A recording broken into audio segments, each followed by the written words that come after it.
My guest today, and you can give us a call at 347-237-4039. My guest is Joan Lunden. She's one of America's most recognized and trusted television personalities. As host of Good Morning America for almost 2 decades, Joan has helped millions of American families start each day. The longest-running host ever on early morning television. During her tenure, she reported from 26 countries, covered 4 presidents, 5 Olympics, 2 royal weddings.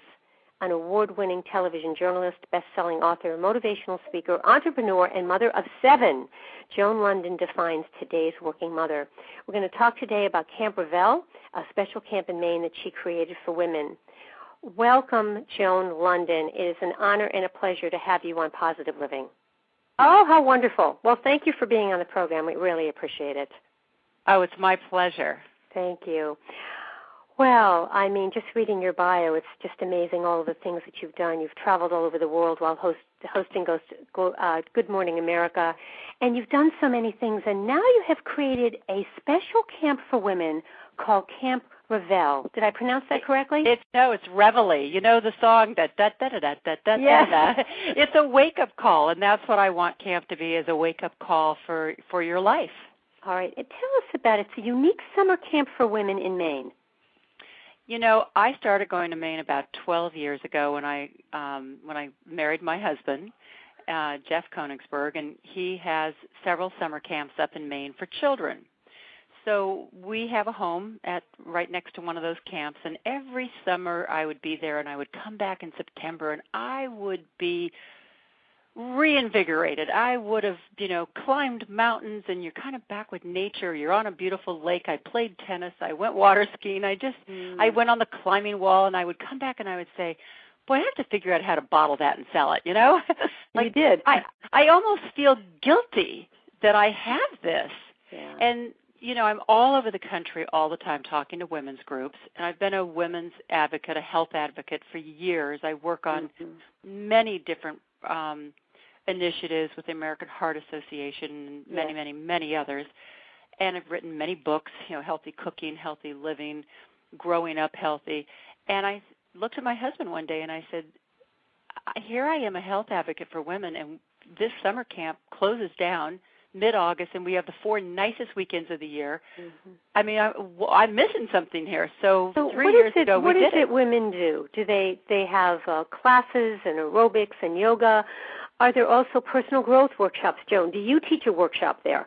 I am a part of everything at camp. I'm there all day long, every day for the 4 days, and campers participate in all kinds of camp activities, whether it's archery or canoeing or kayaking or sailing or water skiing. Mm-hmm. We have 17 tennis courts with 5 tennis pros. There's arts and crafts. There's ceramics and jewelry making. There's a 50-foot climbing wall. We do whacked-up relays that everybody's involved in, doing silly, fun things. We have inspirational campfires.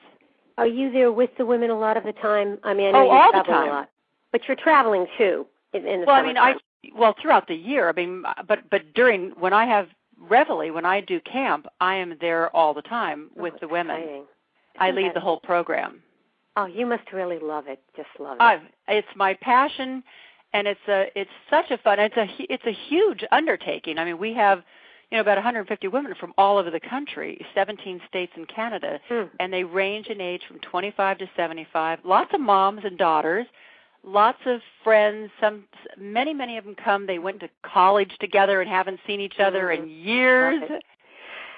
Joan, the question I have is how you've done it all. I mean, you have 2 sets of twins. Mm-hmm. You have more children. You also have done Good Morning America. You travel all over the country. You've been an entrepreneur and a speaker and a mother of 7. How do you, that's a hard thing, and a wife. How do you balance all of that? It's hard to balance that. When I hear some people say it and they just say, whew, I don't know how you do it. And then I hear you say it, and I think, I am so incredibly lucky to have had the opportunity to do so many things. I do have, obviously, a good support system in my life. I have a very involved husband, and I have people in my home that help me with my children. I do have 2 young sets of twins, 4 and 6.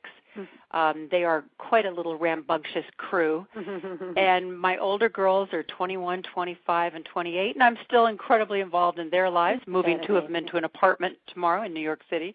So you bridge the gap of all ages. You have all ages around you. I said last year I was out and I was buying tricycles, and I said, I'm buying modes of transportation, cars and tricycles, just at the same time. Yeah. But but it is balance, and it is. I think the thing that I happen to have like a lot of big things that I juggle, businesses, and every woman across the country these days juggles. They juggle. Many of them, 72% of them are juggling a job outside the home as well as inside the home, and trying to be the best mom they can be. And we have very high expectations for ourselves these days.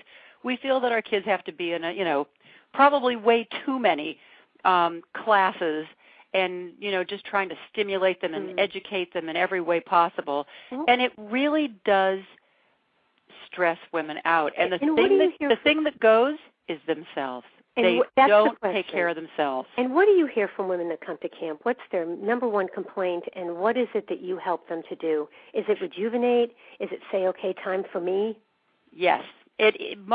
Every woman I hear from almost says, I love my family and my kids, and I don't dislike my life, but every second of my life is spent taking care of someone else. And I know that I don't take care of me, and I want to find me. I want to have some me time. I want to bond with other women. I want to have adult conversations. They really are in search of, that recommitment to their own well-being and their own sense of balance in their lives. And, we really have an awful lot to share. I think as women, we have so much to share. And in this kind of a situation where we put all these women together, they do share. They want to share with each other, and they inspire each other. They motivate each other. They share support. It's just an amazing support system that you see go on. Joan, what do you miss most? 2 questions about Good Morning America. What you miss most, and what did you gain most? What was the greatest lesson you learned from being on the air so many years? That is the most incredible seat from which to view the world. You literally are, the first person to learn things and to tell everybody else, to tell a nation what's happening in the world, to interview the newsmakers and the entertainers. But you learn a lot just about humans when you're interviewing people all day long, every day. Yes. And how to make them comfortable. You can be a foremost leading scientist, but when you come in at 6 o'clock in the morning to go on at 7:10, and you've had 3 cups of coffee and you haven't eaten, and you're nervous and you're not used to being on air, my job was not only to have a good understanding of what questions to ask, but to make the person comfortable. But to make the person comfortable, and sometimes to inspire in them the idea that they have the ability to make it through this 3.5 or 5.5 minutes. And I think I became quite proficient at that. And I think that's part of my success today in going out and speaking to women's groups, which I do consistently, and being able to get in front of them and motivate them and help them understand that it's kind of like when you get on that airplane and the flight attendant says, in case of an emergency, you take that oxygen mask and put it on your own face first, then help your child. We forget that as women. We think we can just keep on going like the Energizer Bunny, and somehow we're just going to hang on. And the fact of the matter is that we have to take some time out for ourselves. And honor ourselves and be really in tune with our bodies, so that we keep ourselves healthy, because we let our health go way too often. Right. And then everything else goes. Everything else goes. Then you're worried, sick. I want to comment on what you said about the media, Joan, and about, bringing out the best in people. I've been doing this work as an independent person on TV and radio for about 25 years, coming on and saying we've got to show positive sides and turn obstacles into opportunities, and my work has really grown. And the reason I'm telling you that is that in those days, people didn't want to hear this. Now, everyone wants to be inspired. Now, segueing to that, about maybe 3 or 4 months ago, Brian Williams on NBC started getting a lot of complaints. People were writing to him and saying, the news is so dreary that I don't even want to listen. I just want to go away. And so he put out a call for good news, and he said that the good news he received could have filled up 3 networks. So my question to you is the tide turning in media now? Where are we shifting, and where do we need to be? I sure hope it is. I just think that over the course of the last 10 years, that the media has just become incredibly exploitive, sensationalistic, and basically uncaring. They just don't care about humanity and about people's lives, and they have no sense of respecting anyone's privacy. And it's not right. And so I just... And the problem is when you see that enough, you think that's the way the world is, don't you? Oh, it becomes the norm, and it becomes, unfortunately... And it isn't. An expectation of the public, and they get to the point where, because they hear it asked, the most personal, intimate questions, they come to think that they actually have the right to know everyone's personal business. And of course they also think that a lot of what we see is deviant behavior, and we begin to think that's the way everyone is when it's a very small segment. And unfortunately, they then begin to. You can take this and you can extrapolate on it, because what happens is everyone starts to say, well, that's what everybody's doing. All these things we hear reported on all the time. So it's okay. So it's okay. And unfortunately, the next generation growing up, which is different than us, and the way they're different, we wait to hear about all this stuff by reading People magazine or hearing it on, Entertainment Tonight. They have it coming into them in real time on their phones. Exactly. They hear every time someone's arrested for drugs, or every time somebody else Britney Spears is pregnant again. They get this in real time, and it starts to become the norm. Yeah. And so I just think that, and it's, I'm part of the press. You and I can talk about it because we're part of the press, but it is the press, I think, that has done this. Well, and it's taken a long time, because for me, Joan, when you're outside of that mainstream and you're not in the mainstream press, which you were, then you're convincing people to do more of the positive. And I've done that, and I've stayed with it, but it takes longer. Now I think there's a real stronghold. People really want to be inspired. I hear it all the time. They do. They absolutely do. And, that's what all my books have been about, Wake Up Call, and A Bend in the Road is Not the End of the Road. And I've had my following out there. The thing that's been good for me is that you have that general mass, and it's a massive number, that follow you because of being in the mainstream press.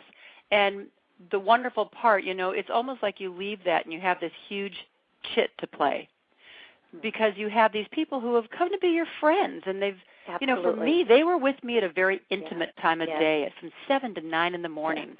Yes. They weren't dressed, their beds weren't made, their hair wasn't done. Right. They wouldn't invite their friends over, but there I was. Yeah. So they have this very familial, it's not even a familiar, it's a familial kind of relationship with me. So when I write books and when I go out to different cities and I speak, they show up because of that attachment, and then you can deliver your message. Absolutely. And I really appreciate and greatly, to me, that is an incredible opportunity to have. Yes, that's how I feel. The opportunity to do this work is an incredible opportunity. Who was one of your, I'm sure there are many, Joan, but what stands out in your mind in terms of amazing guests or people that really touched you on your program on Good Morning America? Oh, well, there are the inspirational people. Like Deepak Chopra. And, it's funny because I said to him once, I said, I'd like to include a few things in my book that kind of just as a summary of your book, the books that you did. And I wrote these couple pages, and he wrote me back and he said, I don't know whether I should be happy with you or not. He said, you just summed up what it took me 400 pages to write in 2.5 pages. Wow. And the fact of the matter is that the book was like Ageless Healing, Ageless Mind, whatever it was. Yeah. And he sold millions of copies, but probably only a couple hundred people actually read the whole book because it was really dense. So I have wanted to, and I love books. I love words. I love quotes. I love things that elicit feelings and things that inspire us. So I've tried to take a lot of these things that I've learned from all these people and kind of put it like we do on television, let's be honest. We take everything that's going on and we sum it up. We sum it up in 5 minutes of easy to understand, and we deliver that. And so that's what I do for a living. But I think that the public needs that, and the public is used to getting their information from television and, of course, today from the Internet. I'm slowly but surely moving over to the Internet. All right, and if you would like to speak to Joan Lunden, our amazing guest today, give us a call, 347-237-4039. Joan Lunden is one of America's most recognized and trusted television personalities. As host of Good Morning America for almost 2 decades, she helped millions of American families start each day. The longest-running host ever on early morning television during her tenure, she reported from 26 countries, covered 4 presidents, 5 Olympics, 2 royal weddings. An award-winning television journalist, best-selling author, motivational speaker, entrepreneur, mother of 7, Joan Lunden defies today's working mother. And we're talking about, among other things, television, the world of positive living and positive thinking in the media, which is my favorite subject, and also Camp Reveille, a special camp in Maine that she created for women. So as women are hearing this interview today, Joan, and say, I want to go there, tell women about, about a little more about the camp and how they can learn more and come up this summer. I have women from all over the country, from every walk of life, and they all come together, though, and they can kind of be 14 again. And that's just, it takes away all the stress, and there's no expectations at Camp Reveille. And it's in southern Maine. People fly into Portland, Maine, and we're about 20 miles from camp, and we pick everybody up. And, I did focus groups before I started camp, and I found out that women, they don't want to have to be too structured. Don't tell me I have to go to this class. Just give me a lot of choice, because our whole lives are structured. We have to pick this cut up here, take them to this lesson and this game. So I provide a lot of choice, and there are no expectations. And some women come and they want to take every fitness class there is, Zumba, Pilates, kickboxing, self-defense. Others come and they say, well, I want to take some ceramics and some jewelry making. I might try archery. Then before they leave, I've got to tell you, half of them try the climbing wall, because they come there, and the old saying, it takes a village. Well, at the bottom of our climbing wall, there is a village. And there's, it's just wonderful, because women are inspired by each other. They challenge themselves. They try new things. And others say, you know what, I had the best 4 days because I found a wonderful Adirondack chair. I found a bunch of other women who we knitted together. We find out who amongst our camp population are interested in what. Last year we had a group that did mahjong together. They found each other. We had another group that knitted together, and they did that sitting looking at the most gorgeous lake, Long Lake. How beautiful. And, they watched everybody else water ski and sail, and they had a good time in their Adirondack chair. And that's fine.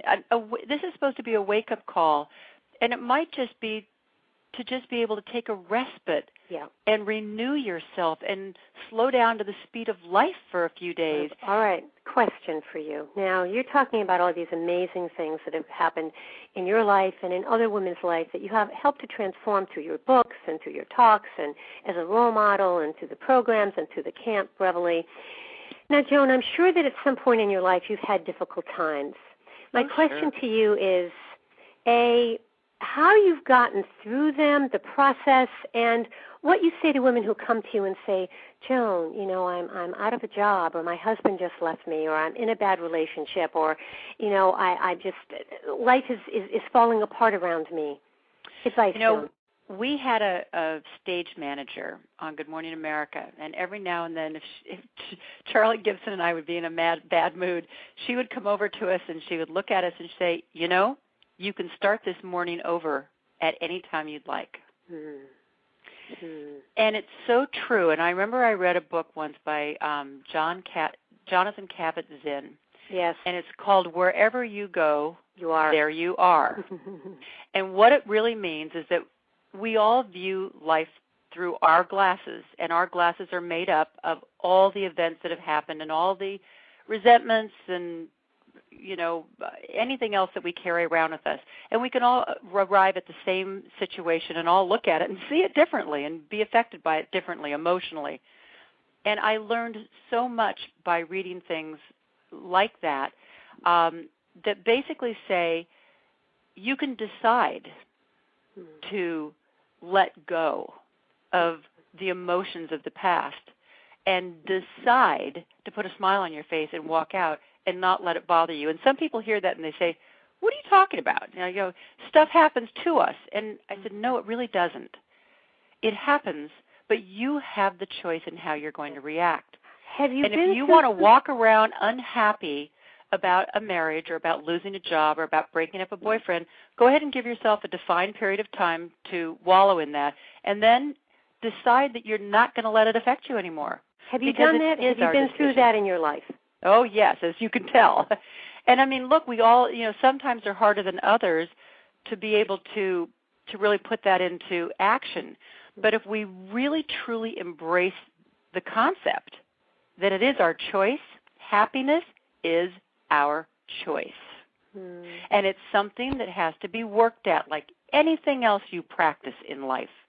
But I remember that every morning when I was at Good Morning America, I would literally, in the morning, I'll tell you something I used to do every day.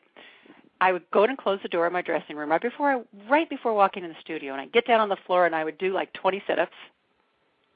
And the reason why, like 20 little crunches, bringing energy up. Because it just tightens your abdominal muscles and you sit in your chair differently. And I would like stretch. I remember going on the road with Anthony Robbins and Tony right before going on stage. I was on the road with him for 2 years. That's where I learned to be a motivational speaker. And right before he goes on stage, backstage, you would think that he was having some kind of a fit. He literally jumps up and down and he makes his mouth be really wide and his eyes be really wide, and he opens and closes his hands, and he's literally pumping the adrenaline, the blood through his system, and he's waking himself up so that he bounces onto that stage with that energy. And I learned, and you can do that before you go in to make any kind of a presentation or to ask for anything in life. And then the last thing I did before walking into the studio, before I opened that door to my dressing room, is I looked in the mirror and put a big smile on my face. And then, I mean, it's an old cliche, you're never fully dressed without a smile. Well, when I got through putting on my clothes and my microphone, I put on that smile, and then I opened the door and went into the studio. And to me, I mean, sometimes it's just good to actually go through the act of doing that. I mean, look in the mirror in the morning and put that smile on and try to remind yourself during the day that no matter what's happening in your life, it will pass, you will get over it, and you will be able to go on. And if you make that effort, make that decision, it's a decision to be happier. Because what happens is that everyone thinks that they're going to wait for someone to come and make them happy. But the reality is that as soon as you start acting happy, that's like a magnet, and that's like an attraction. You'll attract people. Actually, it attracts everybody to you. Yeah, I interviewed Marcy Shimoff recently. I've had her on a few times, and she wrote the book Happy for No Reason, and really does talk a lot about that. I've interviewed lots of happiness experts, and that's what they talk about. It is a decision. Do you think part of it's in the genes as well, Joan? Maybe. My father was very much, he was a doctor, a physician, a cancer surgeon. I always thought I'd be a doctor. And he was the kind who was the eternal optimist. And my mom, they call her Glitzy Gladdy. And the reason why really is because I had somebody come once to a roast, a 75th birthday roast for her. And they said when Gladdy comes into a room and leaves, it's like a shooting star, like something remains afterwards. So you had good role models. You had very positive role models. My mom used to say to me when I would get upset about something, she'd say, okay, that's enough. Let's put on our rose-colored glasses and go on. And, it's like one of these dumb little cliches that you think, wow, that actually does work. And she really taught me that at a young age. Isn't that wonderful? Because you can put on your rose-colored glasses, and you can choose to look at life through those or not. And it's so much nicer to wear those. Another one of your ventures, Joan, is a personal health record system called Passport MD. Talk about that for a minute. The reason why I got involved in Passport MD, it is an electronic PHR, personal health record. Now, PHR might be a new phrase to a lot of people, but, 5-10 years from now, everyone will have a PHR. This is the way of the future, and I'm sure people have heard President Obama say it 100 times. We need to get everybody's medical records online. You need to have them, because eventually the system will work in such a way that all of us will be connected to our doctor's offices, and as we go to the doctor, those records will be transmitted to our PHR. And once we get that going, we will be in charge of our health. Because right now what happens is you walk into a doctor's office, you see the doctor, and what happens? He takes that chart, and he writes all about you in that little chart, and then he puts that chart back into his files. You walk out, and a week later you say, what did he say my blood pressure was? What did he tell me to do? And we don't remember. And in essence, we leave the responsibility for our health at the doctor's office. And there are so many people who aren't even going to the doctor. Once we get everybody to be in charge of their own health, and one of the things that I felt was terribly important, and one of the contributions I made to Passport MD was I wanted to make sure that each one of the people who sign up with Passport MD, which they can do at PassportMD.com. I was going to ask you the process behind that and how people would sign up. Well, there's Google Health. I mean, we're not the only ones doing it, and there's the Health Vault, which is Microsoft. The difference is that those actually are free, but your information is shared. And I think eventually this is going to become something where it will be in the private sector, because that's what's really preventing a lot of people from doing it, because they don't want their information shared. They don't want every insurance company and every employer to know everything about their health. And we employ the same security measures as, Chase or Bank of America or any other bank. And when you put your health information into the system, nobody can get to it. But when we do this, we ask many, many questions. And part of this is that you need to talk to your parents. You need to find out what your family medical history is. And then we send you notices, when it's time for that mammogram, when it's time for that colonoscopy. So it's all in one place.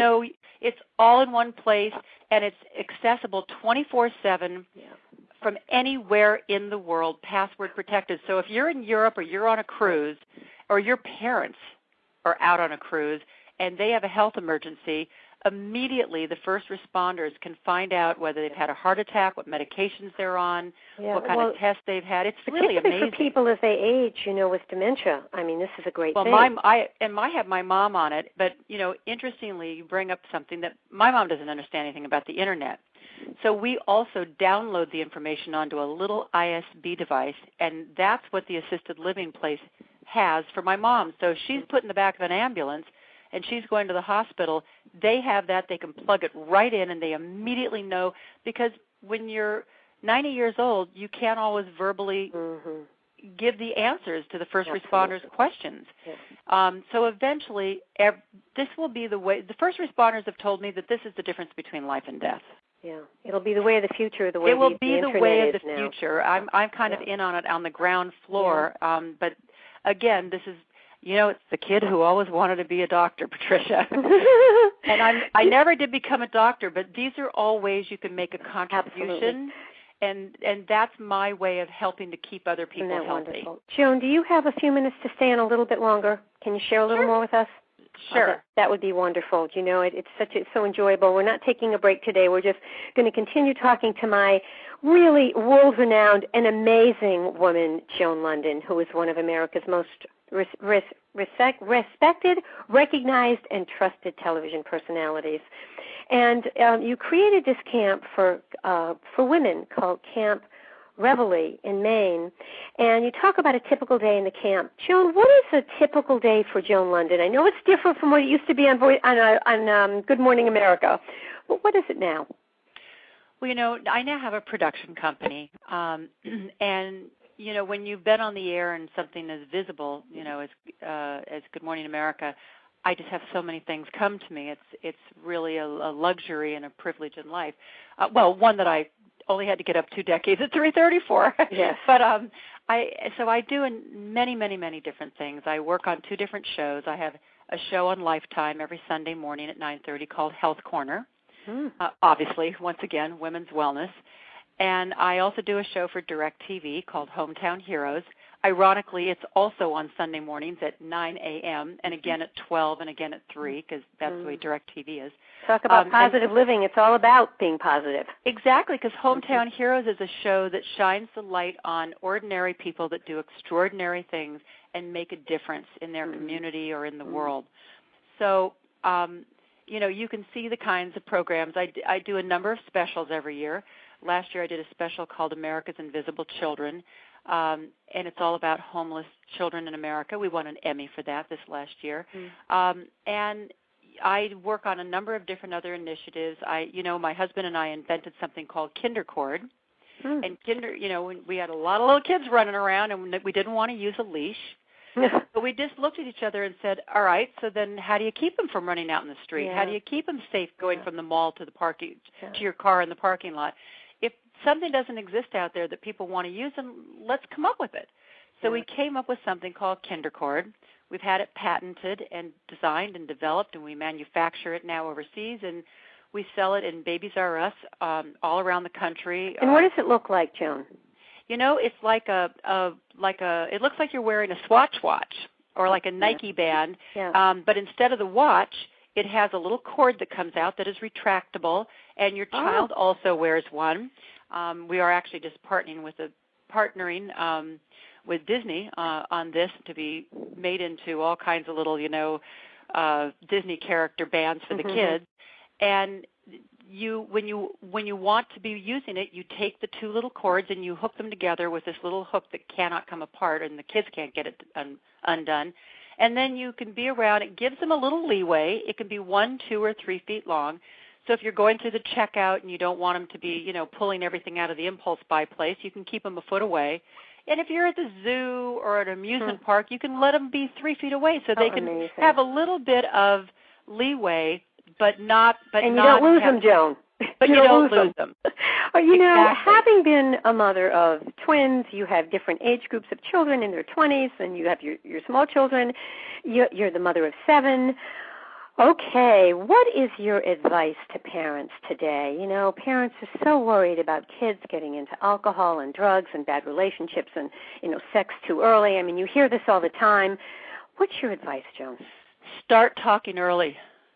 Start talking early, but talk in a way that you listen and that you are open to them and that your children feel that they can come to you and talk to you. Don't put away your BlackBerry. Listen to them in the car. Make sure you have dinner together every night. You can learn amazing things when you pick them up from school in the afternoon from what happens in the back seat and what they're saying. But you've got to get that line of communication open. You've got to have a sense of trust going that you're not going to jump on their head every time they tell you something. Don't meddle too much in their lives. Don't be one of those moms I just see parents. What do you mean? Parents, they don't even let them go on their own when they go to college. I just had, one daughter, Lindsay, she went through UPenn and graduated 5 years ago. I just had another one graduate this last June. And, I'm on the board there. I'm on the parents committee. And they said they're called helicopter parents. They just hover over. These kids can never grow up. That's what college is supposed to be. And these parents just never let the child ever make a mistake and have a consequence. And we fix everything. And, none of us want our kids to fall down, make a mistake, get embarrassed, be sad. But they need to. Yes. And we that's can't how they learn. That's how they learn. All right, now let's look at the other side of this. On one hand, we're talking about parents, you being the mom. On the other hand, Joan, you are the adult daughter of a mom who's 90, who's in assisted living. What's your advice there about being a good adult daughter? Yeah, we really are the sandwich generation, and we're really the first generation to really be dealing with this because, of course, people are living longer and longer and longer. So, I live in New York and my mom lives in California. And for a long time, my brother was the one who was right there on hand taking care of her. And I'm the one that paid. But my brother died of type 2 diabetes a couple of years ago, and I'm now the only person in charge of my mom's health. And I just, it's a big responsibility to have little ones and your parents. Some people have parents actually living in the home with them, and it does get to be overwhelming for a lot of us, just the issues that are involved in their medication and Medicare and paying their bills and the bureaucracy involved. I'll tell you, with this company, Passport MD, I've developed a new product, which we're going to launch in November, called Passport Life. And what that is going to house, instead of all your medical information, it's going to house all the other stuff about your life, from your driver's license to your Social Security to your insurance to your deeds to your properties to the titles to your cars. Makes it easier. Because when my brother died and I went to move my mom out. You couldn't find anything. I couldn't find anything. I said, Mom, where's your driver's license? I don't know. I stopped driving. Where's your passport? I don't know. I haven't traveled lately. I literally had to reconstruct her identity. And not only that, but she has some dementia. And it's like, so where were you born again? And because I had to find out where she was born to go back and get her birth certificate, and then to go and get her a wedding certificate, because with those two things, I was able to get a Social Security card. Once I had the Social Security card, I could get the California state license. And so Passport MD really helps with that and brings it all into one place, and you don't have to go through any of that. Yes, and to me, we're all, once you it takes a little work to pull it all together, but eventually we're all going to have that, because all those files in our house, now that we're all used to being on our PDAs, eventually you're going to have all that. You're going to be paperless in your house, and it's all going to be in a password-protected environment where you can keep it all. We have talked about you being a mother, about you being a daughter. We've talked about Camp Reveille. We've talked about you being the former co-host for 20 years or 2 decades on Good Morning America. Do you want to close, or do you want to talk about your relationship with your husband? How do you balance all that and still have that special relationship with the significant man in your life? When I divorced, I just interviewed someone that talked about how long it takes to get over a trauma, and he said it takes 5 years. And, of course, when you divorce, you say, wait a second, I don't want to wait 5 years before. Yes.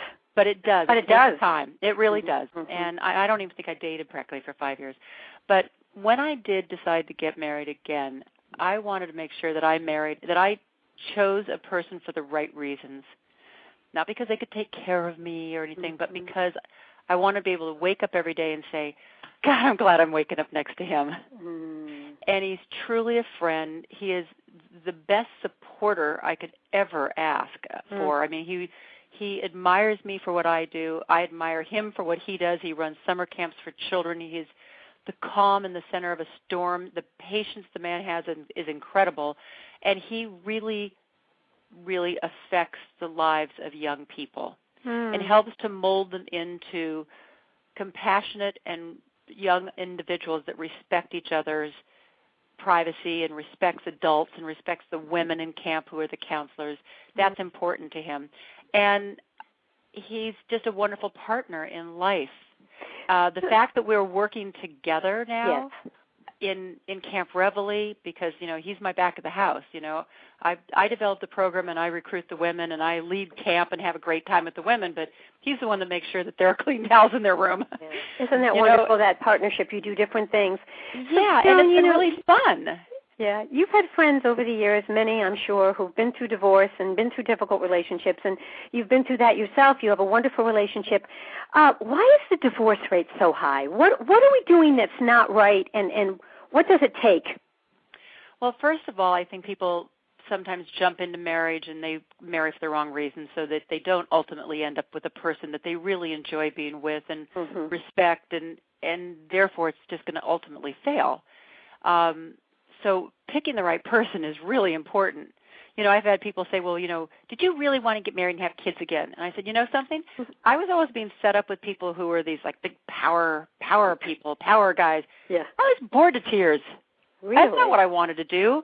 I wanted someone who was going to embrace my daughters and be a dad, not take the place of their dad, but that really wanted to be with not only me but with my kids, because with me comes my kids. And that's what I care about. So, I made a conscious decision, and I think that we need to be more careful about who we choose. And then once we're into something, I think that everything's become disposable in this country, too much, including a relationship. Yeah, and I think people throw away relationships, very easily because, as we talked about earlier, it just kind of becomes the norm, and it becomes, fine, it's an expectation. And so we don't work at them. But you also said, Joan, that it's very important that you love yourself first, because if you're not happy with yourself, you may pick the wrong person. And yes, but I also made the effort to go through, a year or two of marriage counseling just to make sure that I shouldn't be trying to stick it in with it, even though I clearly knew it wasn't going to work. But still, I made the effort. But you can't stay in something forever if you're unhappy, because it's not going to be good for your children, and certainly not going to be good for you. It's not easy, though. For me, obviously, I had to do it in front of a nation, so it was doubly hard, and the tabloid media takes it and makes it, even bigger. How long have you been married now? I've been married for almost 10 years, and I've been with my husband for almost 13 years. Yeah. Wonderful. And, I would say I'm lucky because I chose such a great guy, but it's not. I looked for him, and when I realized that I had found him, I made sure that I made it happen. Stuck through it, even though there were times when we were questioning, because when you're older, that you're wiser, so you do go through that intellectual thought process. But we clearly saw that we were going to be two that would be a fantastic couple together and have the same kind of moral ground, and so we wouldn't question each other's And you decisions. consciously decided to have children. Yeah, I really wanted to do that, and that was part of my, when I said to we forget to ask ourselves these basic questions, like, what do I want the rest of my life to be like? And everybody that's out there listening right now, that if you're divorced or widowed and you are thinking about what you want to do with your life, ask yourself that question. And then just as importantly, listen to the answer. Because I said, I want to be in a house with the pitter-patter of little feet running down the hall in the morning. I want to be on a bicycle out with the kids. I want to be at the park, on the playground, on the slide. That's what I want my life to be like. And so I answered my question, and then that helps you choose your partner. And if I hadn't have asked myself that question, like really consciously asked myself, because I needed to answer that question to determine which way I wanted to go.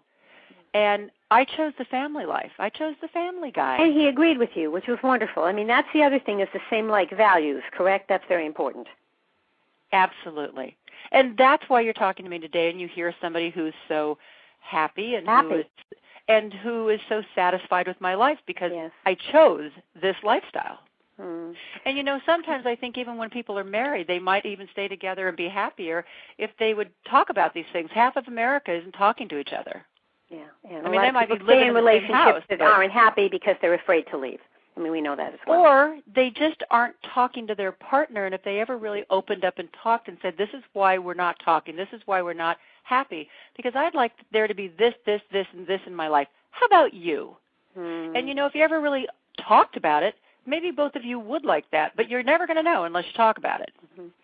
And they live in their own unhappiness. What an honor to have you on this program, really. Oh, my pleasure. Can you just give us, and I want to talk to you for a second off air afterwards, can you just give us some closing thoughts? What is your message for America? Good morning, America, with Joan Lunden. What is your message, and your message about Camp Reveille and women and men and happiness? Your message, Joan Lunden. My message is that you can make each day as happy as you want to make it, but it is your choice and it is your responsibility to do that. It's just been a pleasure. Thank you so much.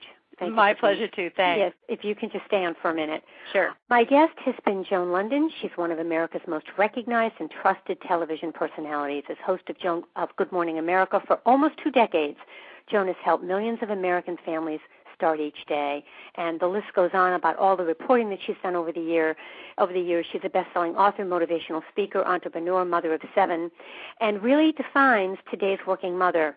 And we were talking today a lot about Camp Reveille, so check that out. It's a special camp in Maine that she created for women. You can log on to campreveille.com, CAMPREVEILLE, and if you choose to go this summer, you will meet Joan. She is there, and she'll be right there with you.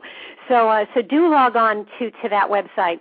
Folks, this is the close of this segment of the Positive Living Network. I'm Patricia Raskin. We're on every day from 10 to 1 right here on Blog Talk Radio. I've created this network to help you turn your obstacles into opportunities and your problems into solutions and to make your dreams come true. I've been doing this work for a long time, and it's so exciting to interview such amazing guests, and especially people like Joan Lunden, who's making the world a better place.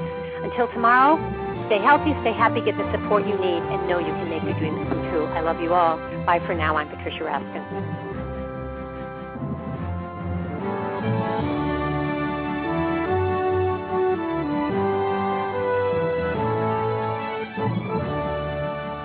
You've been listening to the Positive Living Network with your host, Patricia Raskin, leading the charge across the world to positize our planet, right here on Blog Talk Radio every weekday from 10 to 1 p.m. Eastern Standard Time.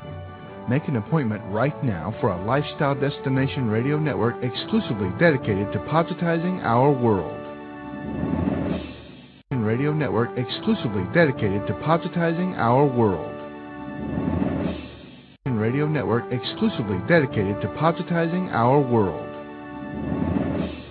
Radio network exclusively dedicated to positizing our world. Radio network exclusively dedicated to positizing our world. Radio network exclusively dedicated to positizing our world. Radio network exclusively dedicated to positizing our world. Radio network exclusively